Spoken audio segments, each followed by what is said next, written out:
So, yesterday was the anniversary of my father's passing, and it's been about, I think, 7 years now, but the date still has obvious emotional and mental health ramifications.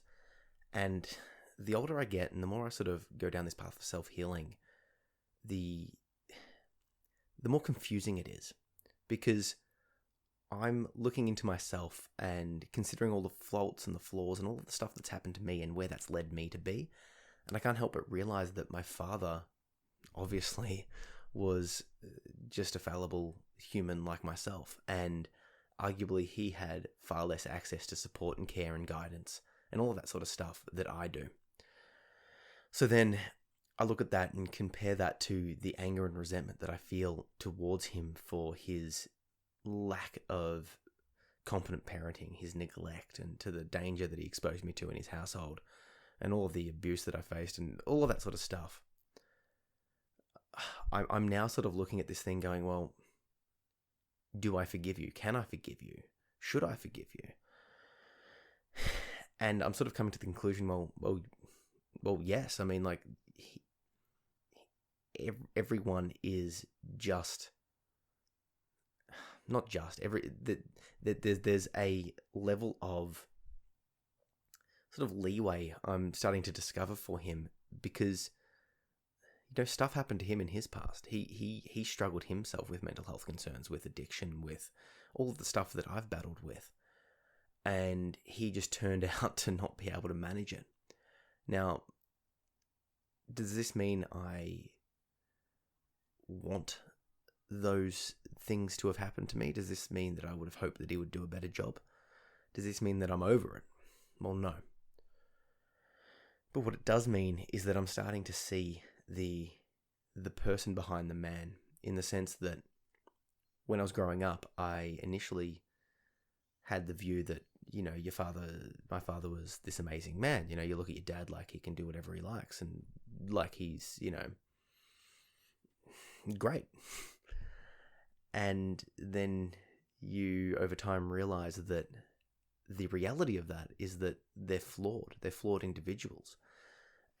And I think the natural progression of that is it's a very slow progress as you age and you start realizing that, okay, well, they're not completely perfect. They've got these issues. They've got these problems, and, they're trying their best. But for me, that started to happen when I was like, say, 6 or 7. I distinctly remember looking at him and comparing him to other parents, and seeing just a shell of a human, someone that just couldn't quite, he just didn't have his shit together. He just couldn't quite manage life for some reason. And there was a lot of built up shame. And back then I didn't have the confidence to ask, nor did people really explain to me. It's like, hey, this is the reality of mental illness. This is the reality of drug use. This is the reality of addiction. This is the reality of trauma and what it does to people. And I didn't know to ask. And I also didn't know the impact that it would have upon me. And I remember just sort of internalizing all of this sort of stuff and all of this shame. Distinctly remembering times where I would go to his house, because my mum and dad split up. I would go and spend the weekend or whatever with him, and he would hide all of his drug paraphernalia. But because he was stoned off his face, he did a very terrible job of it. And I'm thinking, well, the better answer would be to be like, well, this is me. This is the reality. This is why I take these, and this is why it's, not ideal, but this is where I'm at. An open and honest communication. Now, obviously, I'm putting my own brutal, open, vulnerable honesty mind frame upon my father. And I guess one of the reasons why I am so open with the world, with the people in my life, is because I've seen what silence does. I've seen what holding back and not explaining to people does. For me, what I've learnt with my son is there'll be days that I'm depressed. There'll be days that I can't get off the couch. So when that happens, I'll explain that to him. And now he's only 3 years old at the moment, but he understands. And I'll try and put it in language that he gets. But I'll say to him, look, Zach, Daddy's not feeling that great. He's a bit tired. He's feeling depressed. He's feeling sad. And that means that, we have to have a chill day today. That means that if I want to spend time with you, son, but I can't be the energetic, dynamic, all of the stuff that we usually do. We have to play like this. And I sort of let him know what that means. Is this idealistic? Maybe. Am I going to fuck him up in my own way? Probably. But I can't help but try and put that in there. But back onto the topic of my father's passing and this reminiscence. I really try and go, okay, what can I do to see my father as a person? Like, you know, and I've been practicing meditations, and some of the meditations, the metta, the loving kindness meditations, get you to picture the person as a child. You know, it's very easy to love a child and to feel compassion and care for the child, because that child is innocent. No matter what they grow up to do or not do, the child themselves is full of potential, and depending on their environment and their choices and all that sort of stuff, they become the adult they become. So considering the child that my father was, that person, I feel tremendously sorry for, because of the stuff that I've discovered that he went through himself. I can relate. I'm left in this balance between looking at the impact that he had upon my life with the forgiveness and the care and the concern and just the understanding of where he's come from. Does this mean I don't go through issues of anger or rage or like wish, like, why didn't he do this? Why? Of course. But I'm learning that if I want to improve, if I want to get anything done, I have to take those steps. I have to do the thing, and I have to put it upon myself to heal. And part of that healing process is doing podcasts like this, is writing, is just meditating and decompressing and sort of stepping back and working on understanding the reasons why. There's this drive to go, okay, well, this happened. Why did it happen? And, you know, that's led me down the path of looking into psychology and sort of cycles of abuse and this, you know, cycles of neglect, cycles of mental illness. Because, you know, if you think about it, the way you learn to communicate, the way you learn to connect, the way you learn to interact with people is primarily from your parents. So if your parents presented or did certain things, you're most likely going to do those certain things. And for better or worse, that's what you go into, you know, your adult relationships with. That's what you go into your parenting with. So for me, given the way that he was, I've learnt that, well, I don't actually want to give all of that to my son. I don't want to be the father that he was to me. So that's made me go, okay, well, I don't want to be that. So initially I would sort of turn and go the opposite way. But now I'm going, okay, well, not everything he did was wrong. What did he do was right. I'm going to hold on to that. And then I'm going to watch other parents, watch other fathers, friends of mine, what they do. And I'm going to read, and I'm going to consider, and I'm going to contemplate. And when I see my default reactions that I'm like, oh, I can just hear my father in me, I will take a step and go, okay, is this something I want my son to get? Is this something I want my son to take on board? And not just my son, is this the type of relationship that I want to have with my partner or my friends or social groups or whatever like that? Is this the relationship that I want to give? The models that I've been modeled from my family, from my parents and my extended family. Do I agree with it? Is it right? Is it going to lead down the path that I want to lead down? I've just got to say that if you've had a abusive or neglectful parent, you're probably feeling similar to me in the sense that I know that I sort of don't have a ground to stand on, in the sense that initially I was like trying to just, what don't I want to be?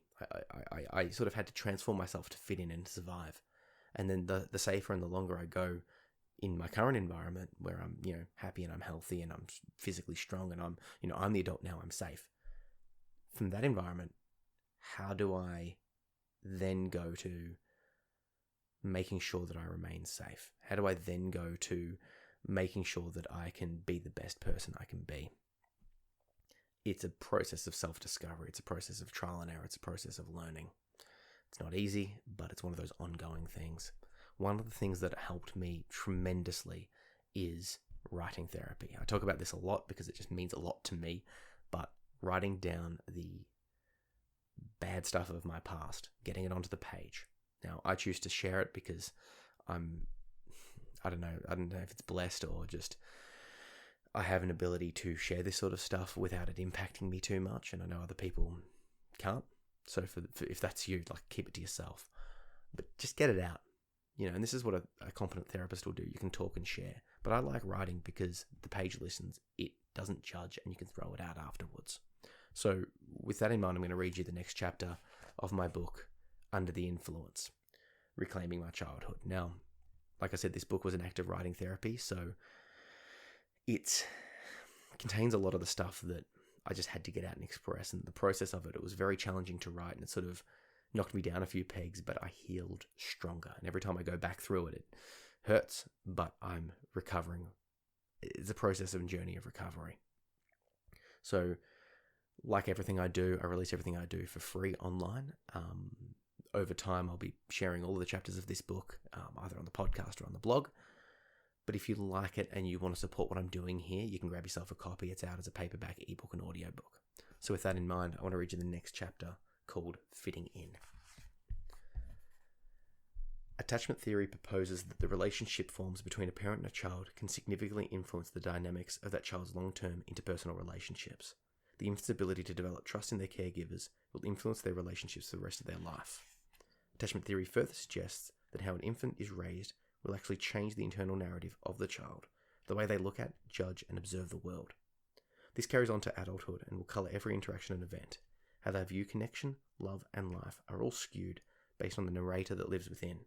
So it follows that an infant grew up with parents who are emotionally available, perceptive, and responsive to an infant's needs. Then in adulthood, that person is more likely to be responsive, emotionally available, and perceptive to the needs of others. People with this kind of disposition and upbringing are securely attached. The homes of insecurely attached infants typically consist of unresponsive, rejecting, inconsistent, preoccupied parents that are unattuned to the needs of the infant. Physical, sexual, and drug abuse are also often present. While it's not guaranteed, insecure infants typically become insecure adults. They struggle to form healthy relationships with others and are often skeptical about the motives and actions of the people they meet. Trust is a rare commodity for these people. Clearly, I was not securely attached. Without getting into an expert assessment, it's hard to pin down exactly what kind of attachment I had to my father and how that impacted me.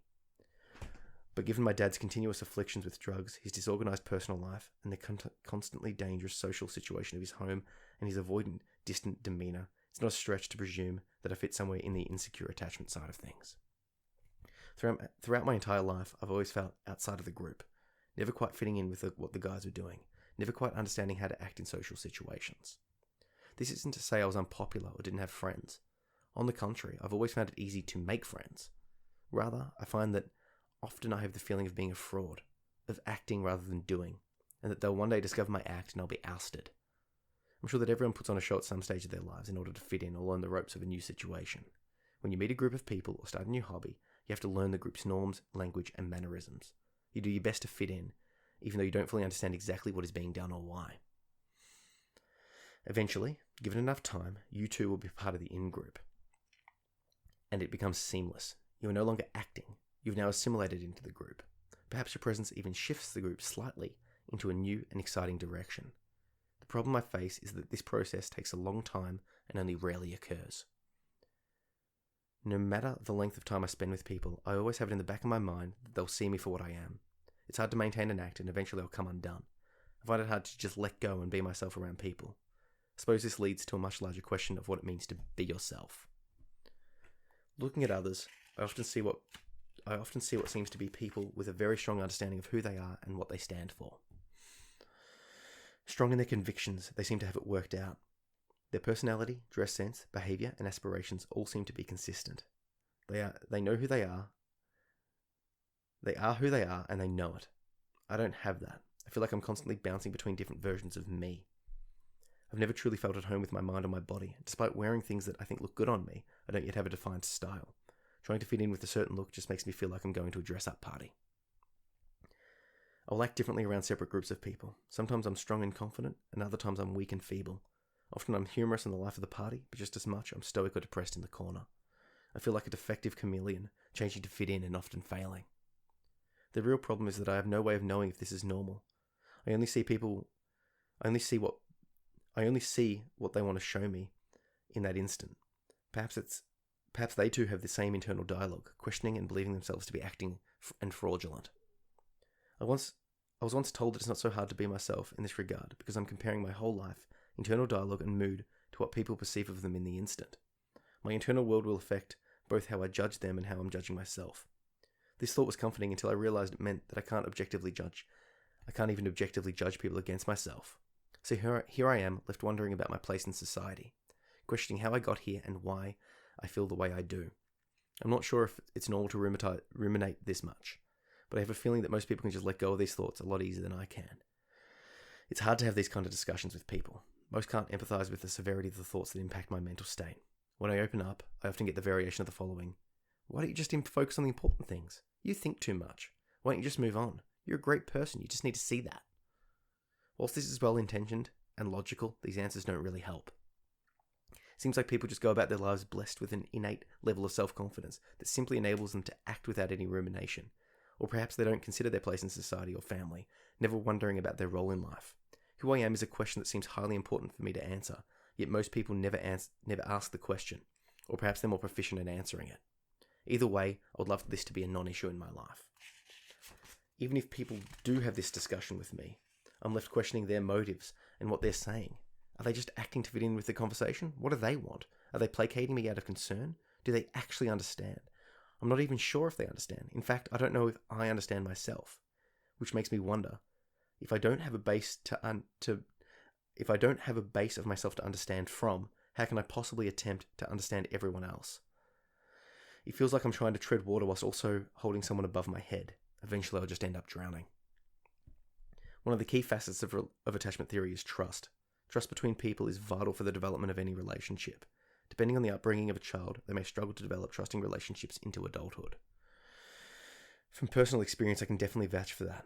Until recently, my natural inclination was one of skepticism, doubt, and rejection. I'm not sure why this is the case. Objectively, I have every reason to trust these people. They never have wronged me and are always there when needed. Still, my initial reaction is one of mistrust, and it takes a lot to overcome these feelings. I'm still surprised when long-time friends offer me help or assistance or even simply pay for a coffee. I feel like I'm merely a product of my past. I could never really trust my dad for anything. He was completely unreliable, disheveled, and often stoned out of his mind. I can't remember much of my childhood or how he treated me as an infant, but judging on the way drug-affected people raise their children, it wouldn't be hard to imagine that I'd faced a similar fate. If there's a choice between drugs and children, sadly, the drugs often win. This lack of attention, love, and support significantly and irreparably shattered my confidence in people, as well as worked to undermine my sense of self. Self-discovery is a slow and arduous process, filled with question marks and no signposts to guide the way. However, it's not all bad. Coming from such a low place over the years, I've been forced to develop coping mechanisms, strategies, and activities to try and help myself. I've tried numerous activities, tweaking and refining them as I go. Of these, the most beneficial include a regular and open and honest discussions with a variety of people, undertaking a dedicated martial arts practice, as well as avidly reading. Growing up, I always guarded my true emotions and feelings, so much so that I felt like I was lost, even to myself. As such, conversations were often of a very shallow and impersonal nature. It was so extreme that I often complained of physical pressure or even pain when I attempted to talk. I would feel physically bound, like there was a vice around my neck that would tighten with each attempt at talking. However, as time went on, I would find that being open and honest with people close to me allowed some of that pressure to dissipate. Initially, that often meant repeatedly explaining to the person that I simply couldn't answer their questions because of an internal block. Over time, I found I was able to dig deeper into myself and let it out. This process has a profound impact upon me, and its benefits are twofold. Firstly, and most significantly, this sort of discussion-based introspection enables me to better understand myself and thus function more optimally. I liken this process to driving a new car. The more you explore the features, the better you're able to drive it. Secondly, it enables others a deeper insight into my mental state and mind. They might not fully understand me or my situation, but they are at least moving a step closer. These deeper relationships are quite rewarding in their own right, and the support and understanding gained by simply letting other people in cannot be understated. It is always an eternal battle to show weakness or ask for help, but provided it's with a trusted friend or family member, I'm always grateful for having done so. I've also found that complete immersion into a hobby can be an excellent way of letting go of troubles and moving towards healing. My personal favourite is martial arts. I've tried a variety of styles over the years, but I'm particularly fond of Brazilian Jiu-Jitsu. It's quite technical, but also allows for hard sparring as well as competitions. The style is continually evolving, so no matter how much you practice, you can never learn it all. In addition to the benefits of exercise like the serotonin release, fitness, and overall physical health, martial arts is a community. I've developed strong bonds of friendship and deep connections with my training partners. More importantly, focusing on something external that involves a combination of physical and deep-level problem-solving, coupled with a never-ending progression, is a great way to quiet a busy mind. After a session, the world seems brighter, colours are more vivid, sounds are crisper. At this stage, I'm well beyond a level required for simple self-defense purposes, so training, as much as I do, has no practical value other than the benefits to my mental, physical, and social health. Finally, in my opinion, reading is the most valuable activity that anyone could undertake, primarily because it enables the reader to live multiple lives and empathise with the thought processes of the author. Put simply, you'll never live my life. You'll never see the world through my eyes, or interpret events through the lens of my past. You don't have my skill set, attributes, and knowledge. However, if you read my work as you are now, you'll get to live a bit of my life. The way I phrase things, the emphasis I use, and the parts I omit all tell a story. In effect, by reading my work, we are sharing something. Not just what happened, but something deeper. I found that the more I read, the more I understand. Reading enables me to view the world through somebody else's eyes, problem solve with them, and handle moral ambiguities as they would. By observing how characters interact and measuring my internal responses against their actions, I'm able to learn more about myself and grow as a person.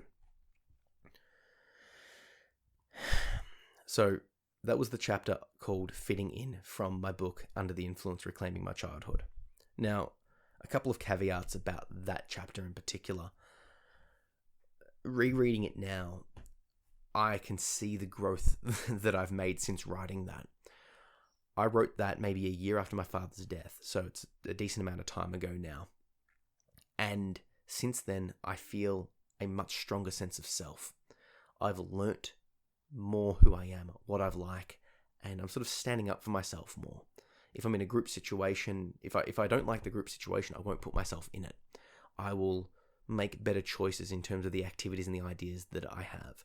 I have got a sense of style and dress and sort of a sort of a system of living and interacting and ways that I do things that suit me best. I've established morning routines. I've established interests and pursuits and hobbies. So I've gone down the path of discovering myself. And in the process, some of my relationships have gotten a lot deeper. I've let go of other relationships because the person that was in those relationships isn't truly me. And it's okay to let go of relationships. It's okay to move on. It's okay to change. I've learnt that because, if you're hanging on to things based on habit and not on who you actually are, those relationships are built on false ground and will eventually fail anyway. So, with all of this in mind, I always get a little bit rattled, like I say, going back over Under the Influence because it does hit so close to home. And I'm sort of dreading reading the next chapter a little bit. The next chapter is called Blackness or Darkness, and that's the chapter where I review and recount aspects of the trauma, like the bad trauma that I really faced. So the next podcast I'll read that out and suck myself up for it. But I think it's important because, like I said, the more we share the reality of mental illness and past trauma and abuse and our inner worlds, the more we learn to accept that the thoughts we're having are okay. The more we learn that what we're going through is not normal in the sense of everyone deals with it, but normal for people who've gone through the past that we've gone through. And I'm discovering that when people interact with me based on Under the Influence, they're saying like, hey, you're thinking the way that I thought, or you've gone through the similar things that I've gone through. And then I'm like, okay, well, if that's the case, this is what's worked for me. I've found that talking therapy, meditation, exercise, all the stuff I harp on about here and in the videos and blogs and all that sort of stuff I do, that's what worked for me. What's worked for you? And so now we can both, we both share resources. We both share ideas and concepts and benefits. We talk about, hey, drinking is not that great for our mental states. It's a depressant, We've learned that, how to deal with family reunions that is challenging. We've learned to deal with to develop trust for people, right? There's a process here, and we've learned that it's okay to reach out and talk. So with that in mind, if this story has hit a nerve or you connect to it, I encourage you to check out the rest of the chapters. I'll put a link down below to this chapter in blog form so you can read it. And from there, you'll be able to read all of the other chapters and grab a copy if you'd like to support what I'm doing here. And speaking of support of what I'm doing here, the best thing you can do is rate and review. No matter where you're listening to this, if it's on YouTube, if it's on iTunes or Stitcher or wherever, just chuck that like, click that review, and just say what you think, because it'll help spread the word. So yeah, cheers. Oh, and just a little other quick thing. I've started releasing 5 to 10 minute videos on my YouTube channel. My YouTube channel is called The Beard of Knowledge. So for the people listening, if you've only ever listened to what I'm doing here, you don't get to see I'm growing quite a nice little beard here. I'm going to get it trimmed for the people on the video. But I've called myself The Beard of Knowledge. I'll be releasing a video every Monday to Friday. I'll put a link down below to the Beard of Knowledge videos so you can check those out. And just a side note, why call it the Beard of Knowledge? Basically, when I was teaching, some of the students started calling me that. So I thought it was a little bit of homage to my teaching past. So there'll be 5 to 10 minute videos Monday and Friday on philosophy, mental health, politics, and self-improvement. So I'll sort of be digressing from the content here a little bit. I get a little bit more political or a little bit more social commentary, I suppose, would be a good little summary. So rate and review the podcast. Check out the Bit of Knowledge YouTube if that sounds like something you'd like to do. Cheers. Thank you.